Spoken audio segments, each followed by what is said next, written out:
Episode 41. My good friend, Tony Solimine. Tony, welcome to Homage, my friend. How are you doing today? Awesome. I'm honored to be here, Darren, with one of my favorite people in the world. So it's a real pleasure, and I'm honored that you asked me to do this. So let's start at the beginning here, because the beginning was it was a bumpy beginning. It was a bumpy beginning. All the bumps were on your side, by the way. I thought you were a gregarious fellow that was lovely in every single way.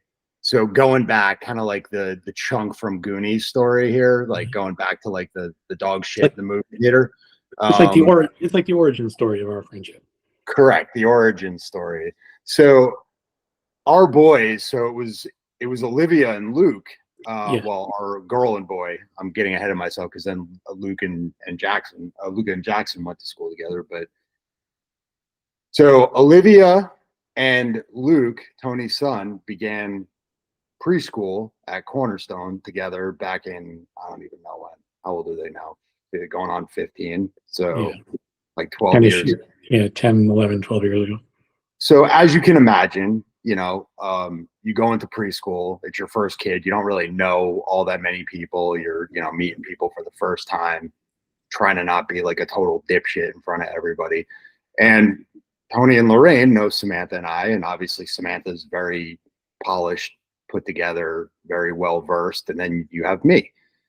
And so the first week I walk in there, as the story goes, that I had the nickname Sneakers because I guess every day I walked in with a new pair of sneakers and I was very loud and boisterous. I was just being Darren, but Tony and Lorraine didn't know that side of Darren yet.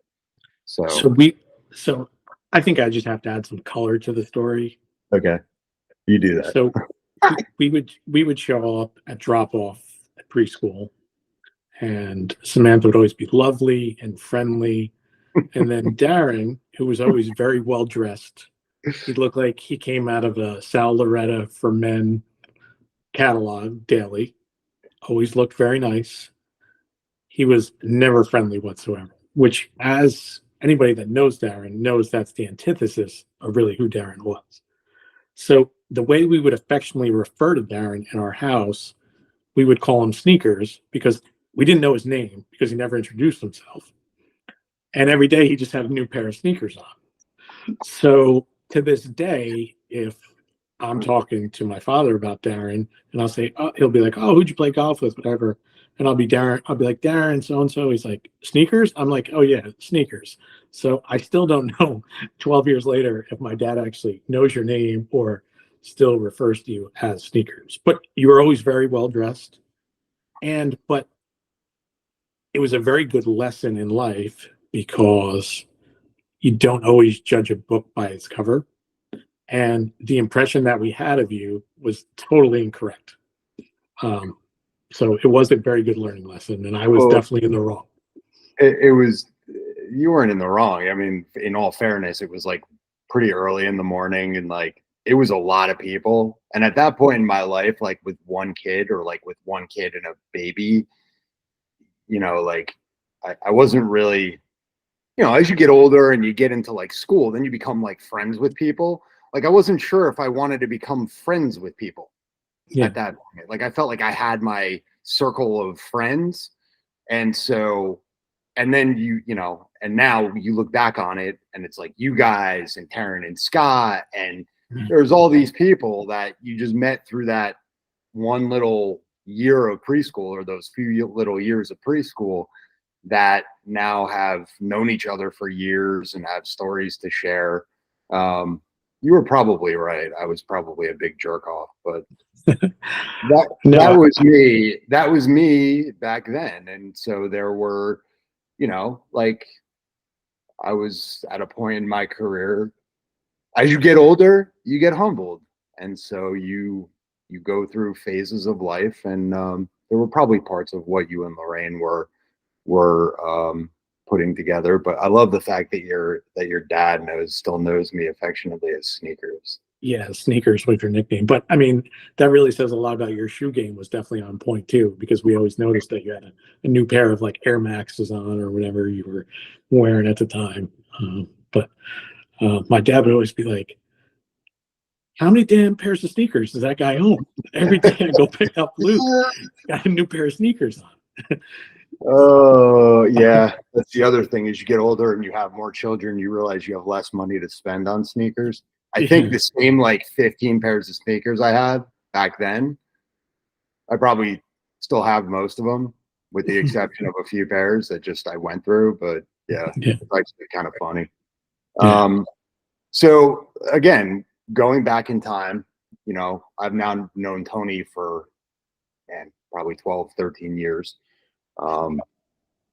Tony is, I'll let Tony kind of talk about what he does and where he does it, because you're not going to meet the one thing that I've always been so impressed with you is kind of like, and this goes through now, like the kids in preschool coaching together, for baseball, being friends and playing golf and seeing, like, the thing about Tony is, and I know he'll never say it here, so I'm just going to say it, Tony's a wildly successful lawyer, very good at what he does. If you look him up on LinkedIn, got awards coming out the wazoo, like doing deals, for school systems and just doing a lot of great stuff, all over the place. Tony will never admit it.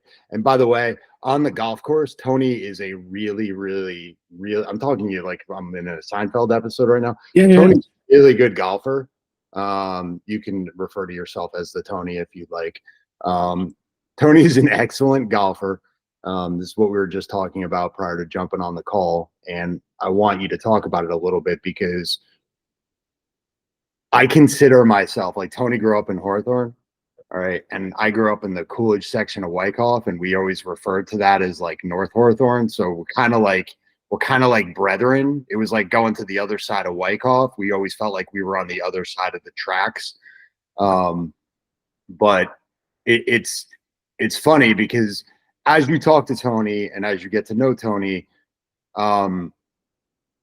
Tony can be so sarcastic, but there's not one mean-spirited bone in Tony's body. And it shows just with the patience that he had with, the first year of coaching Luca with baseball and the cast of characters that we had, in and around us, and just how Tony handled, not only the kids in a way that helped them from the start to the finish, but like also the parents. You were a great example for me because you had coached before on how to coach and what we were there for, because I was still in the mindset of like the athlete, so to speak. Like I didn't get the failures and you're just like, yeah, let's go, boys. Like, let's do it. And I'd sit there and I'd be like, I turn and look at you sometimes and be like, what are you looking at right now? But, the kids had a great time. And, from the standpoint, I guess, tell us a little bit about the story, like coming up, like, how did you get to where you are today? Like, how did you know this is where you were going to be? And then the second part of that really is Tony's a great dad with Luke and Jackson. And we were just kind of talking about it before. Like, all we really do now is go to work and shuttle kids around. But having the values, those kind of like old school values that we were brought up with, how does that translate? And like, how did you get to where you are today? Did you know like you wanted to be a lawyer from early on? Like, how'd you get here? I think, you mentioned Hawthorne, growing up in Hawthorne, and, a really great middle class, hardworking community where the community always rallied around families that needed something. We're always really supportive. But it was a community where it was small enough where everybody knew each other. You knew all the coaches in town, you knew all the teachers in town, all the families knew who you were. So it was really a great place to grow up. And I think I've learned how to be a coach, and I think you consistently learn how to be a coach day in and day out, but just by having so many great coaches growing up. And I kind of always learned that there was Hawthorne sports was very competitive, And there was kind of a right way to do things and a wrong way to do things. And there was kind of no in between. And I really took that philosophy when I started coaching is, hey, there's a right way to act on the field and there's a wrong way to act on the field. There's a right way to win. There's a wrong way to win. So I never really cared that much about winning, which I know probably people were never really thrilled about me. That was always kind of a big criticism I got as a coach, was I cared more about like player development, the kids having a good time, and the kids learning, the elements of the game and just learning how to be good people, good teammates, be supportive, and to handle things appropriately. Youth athletics, there's really no secret. If you have the best athletes, you can win. I mean, it's really, none of us are, Lombardi or anything. It's, you have the best athletes. If my kid's faster than your kid, he's going to win. If my kids are stronger than your kids, they're going to win. To me, winning was never really that important. I would rather put the kids in positions where they learn, grow, and want to come back again next year than necessarily win. That really was never that important to me. In terms of professionally, I think I always wanted to be a lawyer, but I really didn't know what the heck else to do. So it was kind of like one of those things of my one uncle was a lawyer, so I kind of got exposed to it. But there was really no, I really didn't know what I wanted to do. I went to grad school. I was a certified high school teacher. And then I decided that being a teacher was way too hard. So I had to go do something easier. So I decided to go to law school because teachers are like amazing people. And I don't know how you do that for 30 years. Wait, you just said you went back to law school was because teaching was too hard? Yeah. So when I went to Rutgers for undergrad, grad school, and law school. So when I was at Rutgers, I did a program where I got my master's degree right after college. It was like a 5-year program. So I was a certified high school teacher, and I did my student teaching, and it was a great experience. And I thought I'd be a great teacher as a young professional, but I didn't think I'd be a great teacher as a more seasoned professional because I feel like it's hard to keep that enthusiasm and just that drive. So I wanted a different career path, so then I went right to law school, and I think that's kind of how I got involved in education law. Yeah, like what you do. The first question. Well, hold on. So going back to what you were saying about winning was never the thing with kids because you're a competitive guy. Like let's call it what it is. Like you're a pretty good athlete. Like we're all pretty good athletes. We all like to compete. And to be a lawyer, you also have to be pretty competitive. So has that translated, like how your philosophies that you took from Hawthorne, have they translated at all to like your work and as you're mentoring the younger generation of lawyer or being what you do? Because like what Tony does with educational law is a lot of like working with a lot of municipalities and things like that. Does that translate to your work career, or is it something that is very like compartmentalized to like your boys and like the coaching and things like that? Has that translated, or has that like proliferated through both applications in your life? It's kind of interesting. When I was younger, my father kind of loves to tell this story. I think I was in like 5th grade, and parent teacher night. I got straight A's and I got a B in gym class. And my dad's like, "What the hell? Like, you got straight A's and you got a B in gym." Like, so he went to talk to the gym teacher, and he's like, "My son's a decent athlete and like whatever. Like, how did he get a B?" And the teacher told him because I was too competitive, that I didn't know how to just have fun, that I always wanted to win. And that is my natural mentality of like, I want to win at all costs. So it's really hard for me when I coach to try to shut that off completely because my natural instinct is to win at all costs.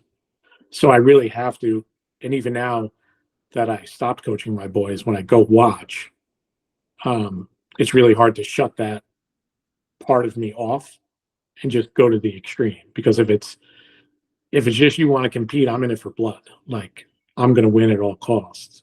So I really have to be cognitive of it and kind of like shut that off and be like, oh, let's just have fun. Like, because if it's a competition, I want to win. There's a great there's been some great reels on Instagram. Like, you've turned into the dad now that watches from Narnia. Yeah. Like, yeah, you're the dude watching out in right field. Right.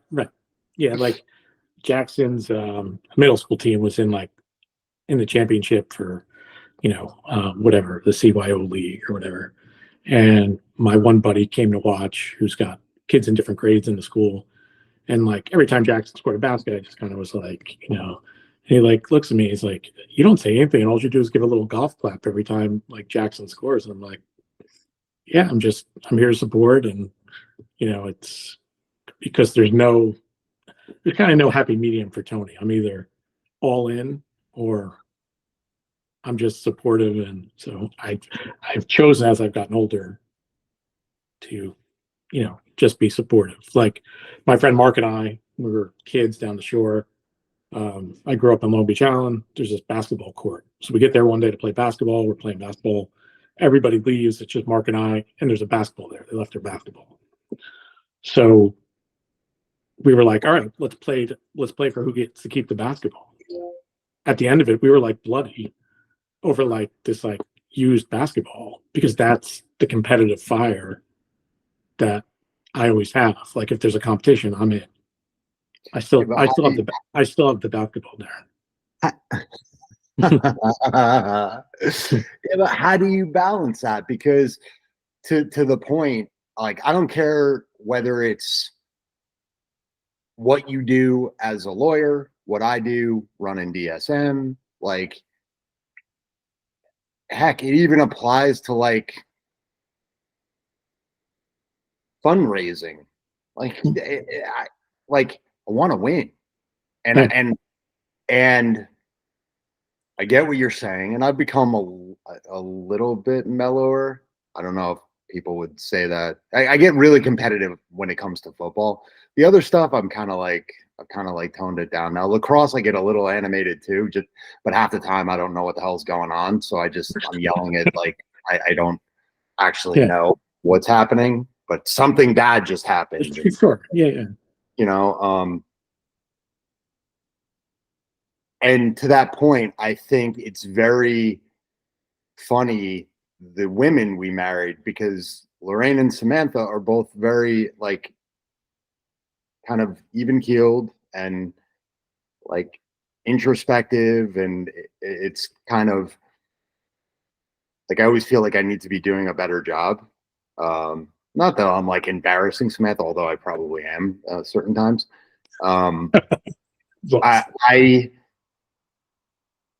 I don't want the kids to not have passion. I don't care what it is. Like with Luke, like now that the kids are growing up, and I'm sure you see it with like Luke and Jackson. And by the way, a shout out right now goes out to the mayor, my boy. Safety third, brother. This one's for you. Pops is on here just for you, pal. So when you get to see this, you'll be thrilled. Pretty soon I'm gonna have him on. Pretty soon your time is gonna be passed by. The new generation is coming up, bro. My kids are way more impressive than I am and way more interesting, so I wouldn't blame you whatsoever. But I'm sure you see it with like Luke and Jackson. It's the same thing. Like Olivia, Luca, and Tessa are all very different, especially as they're now like growing up. They're not like little blobs of clay anymore. I just want them to have a passion and to be like strong-willed about certain things, like principles that they may have, or things that there's a lot of things that I've done incorrectly, to the point, like I'm sure now you look at you and your buddy Mark playing for that used basketball and you're like, why? Right. Yeah, totally. Like, why did we do that? There's so many whys in my life. Like even going back to being a little kid and being competitive and playing sports outside with my buddies behind school, after school, and doing, running into telephone poles by accident and stuff like that. But how do you how do you take what you do and that success and that drive? Because I'm sure, even though I don't, you're not in a courtroom every day. No, never. So how do you keep that drive, and then how do you apply that to like what you're telling Luke and Jackson on the daily? Because I struggle with that sometimes. Sure. Yeah, I mean, I think my kids were blessed. I couldn't ask for two better kids, and a huge reason for that is because of their mom.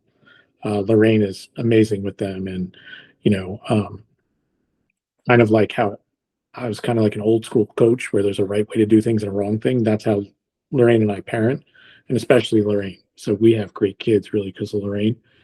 And you're right though. You want them to have that passion, that fire to be successful, to try your best at things, whatever it is. But you also want them to be good people. And I think that was just kind of it kind of manifests itself in really like unique ways.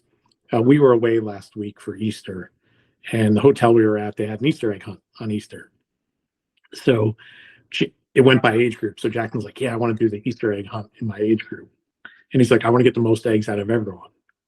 So Jackson takes off like a rocket ship, and I think probably got the most eggs out of everyone. And at the end of it, we were talking to this family, and there was a girl there with the family. And then at the end of it, Jackson said, hey, do you want my eggs?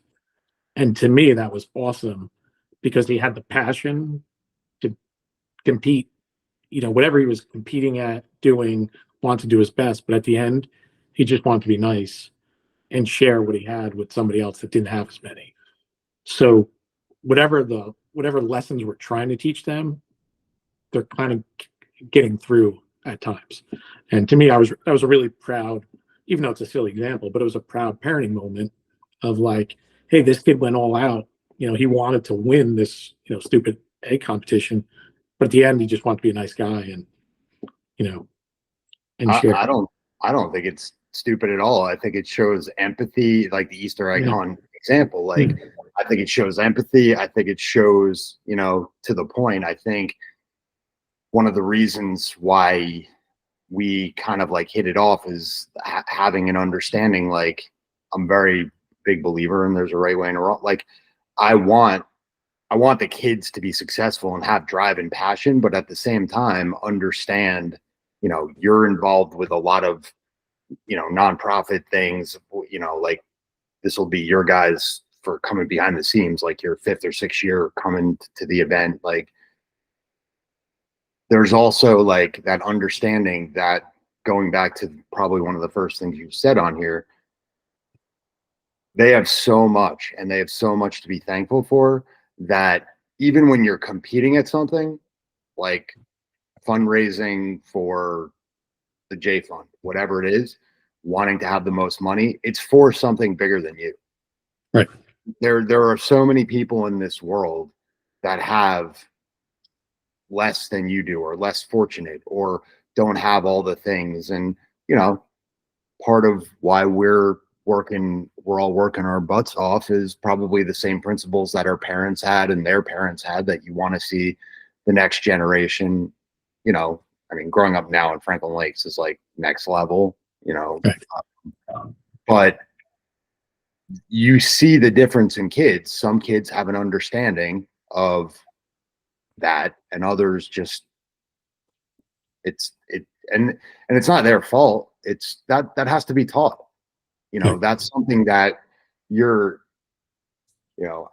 my firm opinion on this is that most humans are inherently selfish, and only by coming out of your own circumstances can you see what other people have, or why other people, like Olivia, we were talking today, out of all 3 of the kids, like the most challenging for me is Olivia, because she's built very much like Samantha in that, like, she's not big into sports, like the, She's also a teenage girl, so I'm sure that's it's a teenage girl thing, but it's like she's excited to go. You have to be 15 to serve at Eva's Village, and she's like all excited to go. She turns 15 April 23rd, and she's like, I want to go with you. Like, we had to shoot some videos for behind the scenes a month ago. And she's like, can I go with you? And I'm like, you have to be 15. And she's like, well, you're, this is your guys' event. Can't you just make, and I'm like, no, I can't just make a call. Like there's certain things, there's certain rules and that they have to follow. This has nothing to do with like me and, the event or whatever, but having that understanding and having her want to do that, that's awesome. I think will make her more successful, because no matter what that you do, it doesn't matter. And it took me a long time, and I want to say this, like I wasn't always built like this, because it was all about the competition, and it was all about like what can I do and how can I build it and bigger and better, and what was in it. When you have an experience like going at serving down at Eva's Village, then you get an understanding that it's like, wow, it's really not like the world that you live in your own like rent free in your head is so small. Yeah. And so like not important to everybody else in the world. So like get out of your own head and do something to help others. I think that's very valuable. And I think that's one of the things that I really admire about you is there's always a time where you're trying to raise money or raise awareness for Backpacks for Life or the J Fund or Eva's Village. And that's awesome, because you realize that, listen, we're all pretty fortunate, and you're always trying to give back and always trying to get other people involved to give back. And, so, even Luke was doing some stuff at school and he had some questions about charity. And I was like, hey, why don't you reach out to Mr. McGarry? He's like, yeah, I definitely want to. Because, and I want my kids to look up to people like you who do things and give back and are always involved. Because it is important, because we all are very fortunate. We all are very fortunate. And for whatever reason, some other people aren't. So it's important to lend that hand if you can. And, and listen, it doesn't always have to be monetarily. It can just be with your time or your support, or some people just need someone to talk to or what have you. So it's not just, a lot of people just write a check, and that's great too. But, it's great that your daughter wants to go and serve with you. And, maybe that's something like you guys haven't been able to bond over sports and stuff, but maybe that's something you guys can bond over as she gets older. And that'll be an awesome bond you guys have together. Yeah. I mean, it's funny because in our house, I mean, obviously you don't have daughters, but like you find that I spend a lot of time with Luca. Sure. Just because he's a boy. Two, everything that everything we love is something we love together, whether it's going to sports games or being coached or, or coaching his teams, or we're just very built the same way. So sometimes the girls fall by the wayside a little bit. It's hard. I guess you're at a place now with Luke where you're like, I'm not coaching my boys anymore. It gets a little bit easier where I don't have to be, you're not on the field 5-6 nights a week in the fall, for 2.5 hours. And then now lacrosse, you're on the field an hour and a half, 4 times a week. It's not easy. So you know what it is though, so a couple of years ago, I kind of made a conscious choice to stop coaching them, because I wanted them to learn to listen to somebody else, and I wanted someone else to judge their talent. And I think it was just important to like have dad step away in my particular situation. And then I was well, I was unexpectedly ended up coaching Luke's baseball team 2 years ago, even though I wasn't planning on it. And it ended up being an awesome experience. It was an awesome experience where Luke and I really bonded. It was an awesome experience because Luke had great teammates and they were great kids. So it really reminded me of how special of a bond that could be with your kid and with the other kids, even though it wasn't planned to do it. And, it really was a special moment that I didn't think I was going to have again, that I did get to have. And, I think both Luke and I really realized it at the time and really kind of treasured it, because selfishly, I would definitely love to still coach my kids, but I don't think it's in their best interest. So I consciously decided to stop. Yeah. Yeah. Yeah, no, this year the same thing with football, with coaching. It was the first year I haven't coached Luca, like I haven't coached the lineman, and it was probably one of the best things that could have happened. Like I asked him every year. I ask him, I'm like, "You want me to coach this year?" Because like when I get into something, like I get into Sure. something. Yeah. And just having another, coaching the running backs and the linebackers this year, I wasn't coaching him and he was doing his own thing. And it was a year too. It was like the first year was that jump from 6th to 7th grade where I like the kids start working hard, even though they're not starting. Like you begin to see like kids that are like as big as adults. Yeah. Who cares? Who cares? And who wants to put the work in? And yeah. And you see them pushing each other, and he worked his butt off, like as a 7th grader. And this year I asked him, I'm like, look, I was seriously contemplating not coaching.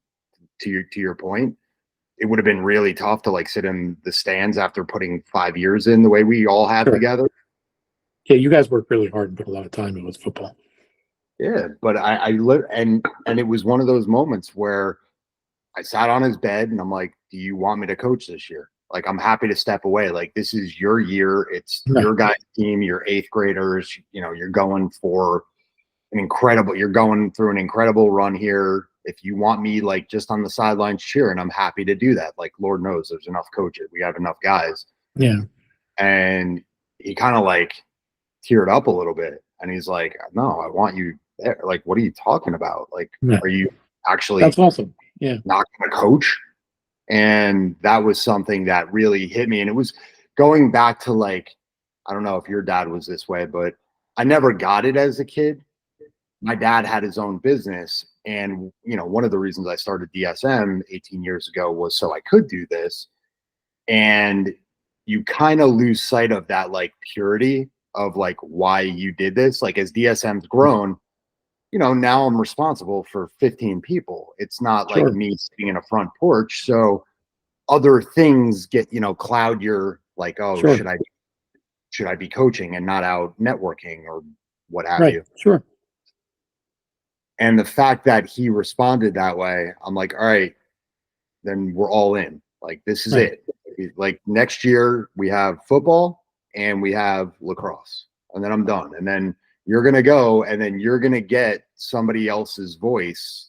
You're going to hear somebody else's voice. And if you want to continue, I'm just letting you know that every rung you go up the ladder now started in 7th grade, 8th grade, 7th grade, people weren't really counting on you because you were a backup.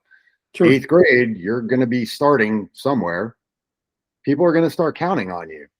And then 9th grade, shit's really going to hit the fan, bro. That you're like, now you're on your own. Now you're going to have to worry about schoolwork wherever you go to school. If you're going to play football, if it's Ramapo, Indian Hill, whatever it is, dude, it's an eye opener because now you're going to start doing things like on your own, and you're going to be accountable. Mom and I aren't going to be there to save your butt when you're missing assignments, or like you're going to have to start like really bearing down. And so he's like, yeah, I get it. Yeah. And I mean, Luca too. You're like, he's kind of like, yeah, all right, whatever. I'm good. That's all. He has a great demeanor. Yeah. That's one of the things I've been really proud with Luke with his transition to high school, is he's put a ton of work in the actual classroom, and he's really taken it serious and really put a ton of effort in, and he's really excelled in the classroom, and he's gotten really involved in school. And he decided this year he wanted to stop playing baseball and he wanted to golf. And so he kind of committed himself with Coach Mackey over the winter, taking a bunch of lessons and putting work in on the simulator. And then he made the golf team. And, yesterday I picked him up from golf, and he had a really great round. And he's like, I played really well. And he's like, but now I got to go home. I got 2 or 3 hours worth of homework I got to get to. So I was really proud of the just the maturation of not only putting the work in for a sport, but then also being like, hey, I also have this schoolwork I got to take care of. And, so that was kind of like also like a proud parenting moment of like, hey, sometimes they get it. And I guess, he's starting to learn to prioritize what's really important and what's not. But I think if you have that last year with Luca, I think that'll be really special, because now I see that transition even with Luke into freshman year of high school. He just golfs and parents can't go watch golf. So I might never get to watch Luke play a sport again. Like, it's just from, dropping off, picking up every day to, now I just sit in the parking lot and pick him up at some random country club in Bergen County. So it stops. So if you can enjoy that one last ride with Luca, and I think you did the right thing of, hey, asking him, because it's not about us, it's about them. So it's, it's really, I mean, then every time I pick my kid up from like a sport or whatever, like Jackson's a little baseball crazy. He hits like 2 times a week all year long, does like a pitching clinic 1 day a week, and then had baseball practice. So like even in the off season, he's like 4 days a week baseball, 5 days a week baseball. So he normally hits on Monday and Wednesday, and then he has 2 games this weekend. So he's like, I want to hit again on Thursday before my games. And then in between, when he's home, he does push-ups, he runs, he does all stuff. And I pick him up every day, and I'm like, hey, do you want to do this? He's like, yeah, I want to do it. I'm like, okay. I'm like, the moment you say you don't want to do it, the day I stop driving you. It's about you. It's not about me. Saved me a lot of time and money. Yeah. But it's not about me. It's, they have to want to put the work and energy in. And to me, it's, the results are kind of immaterial. It's that both of my boys are learning like a good work ethic and putting the effort in. And I feel the same way about school. Like, I could care less if they get A's or B's, as long as they put the maximum amount of effort in. If they put the maximum amount of effort in, they get a B, I'm fine with that. If they half-ass it and get a B, then I'm up. Then there's a problem. Yeah. There's a problem. Then there's a problem. Even if you put the maximum amount of effort and you get a C, okay, let's learn from it. Do you need to go for extra help? Do you need to study different? Do you need to try different things? I'm fine with that, but did you put the effort in? I think we need to have Jackson come over. Luca's been starting to get into push, like things like that, but Luca's definitely, there are moments in time where I look at Luca, and the dynamic of our household is different from like what I grew up in. My dad was like type Z and my mom was type A. And it was just, with me, like, I'm very intense, and I try to, with school a little bit, like, get an understanding of what's going on. And with Luca, it's like, dude, what, like, there's sometimes he's like, yeah, I got like a C plus, and I'll be fine though. I'll be fine. And then you'll come to find out like, oh, he had like 3 missing assignments, and I'm like, dude, the C plus could have been like an A minus if you just would have done the assignments. Like, you're not, obviously you're not, if you have 3 missing assignments and you have a C plus, you're not doing that badly on the actual stuff you're doing. He's like, yeah, totally. I'll make sure I get to it. And then he gets to it, and then like and he pulls through like every time. But and I guess that's like another thing. Like, oh, hey, he's resourceful. Like, oh, great, he's resourceful. That's like the end all be all of young men. Like, oh yeah, my son, he's resourceful. He's resourceful. But you know what it is? Second coming of MacGyver. Yeah, but I mean, you know this, Darren. You're successful in business and successful in life. It's like not everybody gets there the same way. Not everyone got straight A's, and not everyone started with money or resources. But if there's different ways to get there, and if his skill set is being resourceful and being and can handle things in that laid back way and still be successful, that's awesome. You have to kind of take what worked for you and go with it. His resourcefulness, and we'll kind of wrap it up here, but it's funny, his resourcefulness, they're actually at ages now where, with Olivia being a freshman and Luca being in the 7th grade, like where we can share funny stories about like Samantha and I growing up. So I was resourceful too, but I was resourceful in like, hey, Samantha, I have football practice. Can you do my paper for me? And like, I wasn't even smart enough to like hand in a separate paper. I'd just be like, no, just do the same paper. I'll just take the same paper. And by the grace of God, somehow we had two different AP history teachers. My teacher gave me an A and her teacher gave her a check minus, the exact same paper, the diary of awesome. Anne Frank. I didn't even, all I did, I was like, Samantha, there's no time. Like, just put my name on it. I am a plagiarizer. I'm sorry, I did it. I will never endorse it, but I was supposed to do summer reading and I never did it. So shame on me. I just, that's another thing. It just always fascinated me how you charm that beautiful wife of yours. I just don't understand it. I guess you got her when she was young, so she was, still impressionable. I guess so. We were actually just joking about this last week because we were away too, and we joke on Easter. I wore a suit. We went out for brunch, the whole thing with the family, and I was like, "Wow, we could still clean up, huh? Like, we still look good." And she's like, "Yeah, like, whatever. We're getting old." Like, she's always like the grim reaper of doom. Like, we're old, and I'm like, no, like, we look good. Like, we look good. Sure. You can still like clean up a little bit. And she started laughing. I was like, I honestly, because she's like very fashionable. Like, I grew up, I had like a pair of, I don't think I had a real suit until like her mom gave me when I graduated Lehigh. Like, I had like khakis and a navy blazer. Sure. And yeah, it's funny. It's funny, but like, that's the resourcefulness I'm worried about. Like, because you get smarter as you get older, and the resourcefulness usually isn't like, oh yeah, like 7th grade resourcefulness. It's like, hey, just get a girlfriend and write my paper for me. I don't want that. The ideas usually don't get better in high school. Yeah, they get worse. They get worse. But it's but yeah, the ideas get way worse. But I mean, the good thing is you met your beautiful wife in high school, and I met my beautiful wife in high school. The same applies here, Lorraine. I don't know how you did it, Tony. I married up. Yeah, well, she was 14 when we first met, so she probably thought I was pretty cool back then. It was 33 years ago. The impressionable stage. Yeah, it was a lot easier. It's a lot easier now. It's a little difficult for me. You charmed her with your witty humor. Yeah, but it's full circle coming back to golf.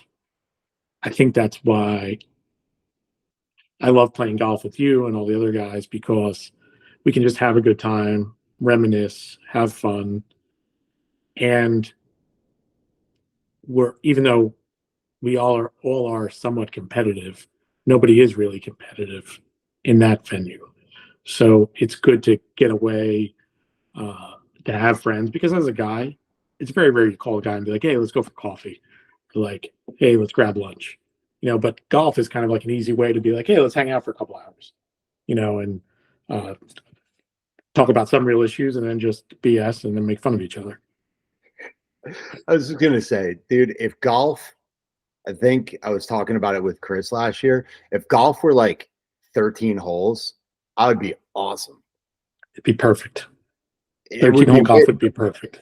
It would be perfect. Like 12, 13 holes, it had to be 13 because you need like that tiebreaker hole. But like 13 holes, it would be epically great. I think we should push for that at North Jersey in 2024. Yeah. I just have to not be that competitive, because I want you guys to keep asking me to play golf. So I just won't be that.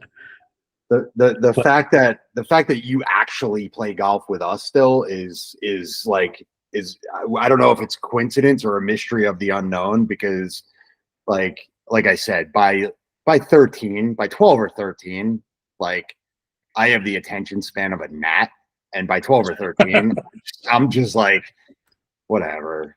Like, I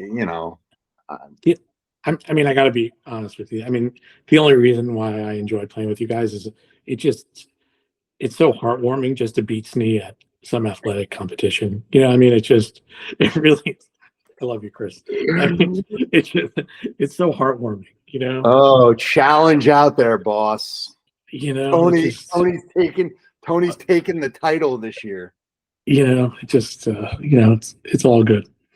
There is something to be said about watching, especially like holes, like I said, like 14, 15, 16, 17, 18, just watching him about like his head is about to explode because he's just so angry. But anyway, I really, before we end here, I want to say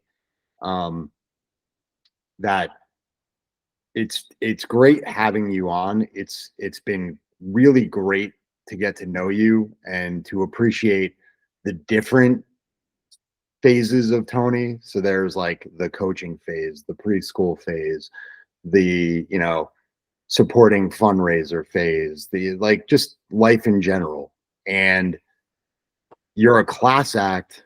You have always been that in terms of not only the way you are with, you know, with the way you guys are with like Samantha and I, but last year having Luke and Olivia like graduate EC together and just to have those moments to see the kids growing up and like through each phase, to your point about having, you're one of the guys around that I would, the fact that Luca had the opportunity to like have you as a coach, even though he was really young, and to like have the opportunity to get to know you and just to be involved, like even if it's on the golf course jerking around, like I said, like you're a class act in every sense of the word, and I'm so grateful for our friendship. And it's happened now in different phases, and it's just been really special. So I wanted to make sure you knew that, and thank you for all that you do. I'll turn it over to you. You can close out the episode, pal. Tell the world what you want to tell the world. Sure. So I was very honored that you asked me to do this because I think it very, very highly of you. I have tons of respect for you as a dad, as a husband, as just a philanthropic guy. Everyone that meets you loves you. So, you know, I'm really impressed by you. And, you know, as you get older in life, you realize like the relationships I have, friendships, familiar relationships, whatever they are, I don't really waste my time with people that, you know, I don't care about or that don't add value to my life or I don't feel are adding value to other people's lives. So you're definitely one of those people that I treasure our friendship, and I think the world's a better place because of Darren McGarrow. It's also a more fun place because of Darren McGarrow. So thanks for asking me to do this. I'm sure you'll probably get like 6 views because, you know, I'm super exciting. So no, Tony, we actually don't worry about it. We put money behind each episode. We're now up to we're now up to $26.70 behind every episode. We're reinvesting. Perfect. I mean, I should get a royalty then. Yeah, and so it started with my mind. I can kick you back like $6.40 in about 8 months if that works.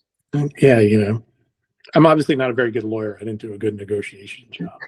I didn't negotiate a very good back end deal. Negotiate well. Well, at the very least, if you want, I'll take you out for chicken wings and a few beers. I'm in. All right. So after the next golf round, I got the tab at North Jersey. All right. That's awesome. I'm just looking forward to the next golf round. We actually, by the way, I'm having my foot surgery May 1st. So if you can get out like end of next week, maybe if we can get out Friday, I know it's before opening day. I don't know how they're working that's your department. Okay. Yeah, let's figure it out. Next Friday, let's see if we could do it. All right, let's figure it out. And you're the best. All right, pal. Thank you for being on. Episode 41 in the books. Tony Solimine. Thank you, my friend. Say hi to Jackson, Luke, and Lorraine. And I'll talk to you later this week or tomorrow, early next week. Thanks, man. All right, pal.